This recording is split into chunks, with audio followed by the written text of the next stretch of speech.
शिरूर तालुक्यातील जिल्हा परिषद आणि पंचायत समितीची निवडणूक जाहीर झालेली असून आचारसंहिता लागू झालेली आहे आणि कालपासून नामनिर्देशनाला सुरुवात झालेली आहे.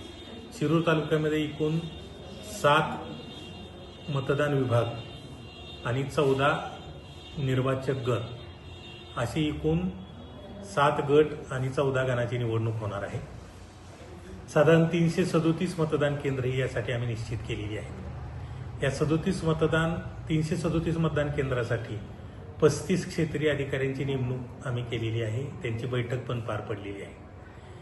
त्यासाठी या सर्व निवडणुकीसाठी जी पोलीस यंत्रणा लागणार आहे त्यासाठी सर्व पोलीस अधिकाऱ्यांची एक बैठक घेतलेली आहे आणि कायदा सुव्यवस्थेचा आढावा घेतलेला आहे. या मतदान केंद्रांवर पाठवण्यासाठी आम्हाला साधारण 2200 कर्मचाऱ्यांची आवश्यकता आहे. त्यांचे आदेशही आम्ही निर्गमित केलेले आहेत. त्यांची 2 प्रशिक्षणही आम्ही देणार आहोत आणि 3रं प्रशिक्षण जे आहे ते डिस्पॅचच्या अगोदर दिलं जाईल. आपणा सर्वांना ज्ञातच आहे की 21 तारीख हा शेवटचा दिवस आहे नामनिर्देशन पत्र दाखल करण्याचा. 22 तारखेला छाननी होणार आहे. साधारण 4 तारखेला सकाळी आपल्याला 8 वाजता आम्ही डिस्पॅच ठेवलेलं आहे.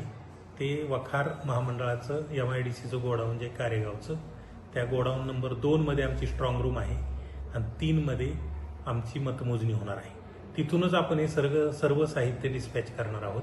त्याच ठिकाणी परत संध्याकाळी साहित्य स्वीकारलं जाईल 5 तारखेला आणि 7 तारखेला सकाळी 10 वाजता वखार महामंडळाच्या 3 नंबरच्या गोडाऊनमध्ये आपली मतमोजणी होणार आहे. या निवडणुकीसाठी आवश्यक असणाऱ्या सर्व उपाययोजना ह्या जवळपास आमच्याकडून पूर्ण झालेल्या आहेत. यासाठी लागणारं सर्व जे साहित्य स्टेशनरी जी आहे ती सुद्धा आम्ही मागवलेली आहे. यासाठी लागणारी वाहन व्यवस्था आपण केलेली आहे.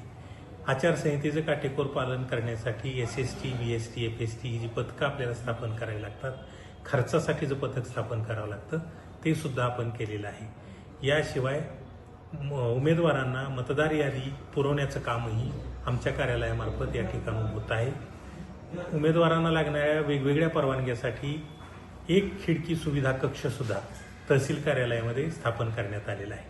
आता मी ज्या ठिकाणी बसलेलो आहे तहसीलदारांच्या दालनामध्ये आपण सर्व नामनिर्देशन पत्र स्वीकारणार आहोत. याची वेळोवेळची माहिती ही सर्व मतदारांना, सर्व राजकीय पक्षांना आम्ही देऊच.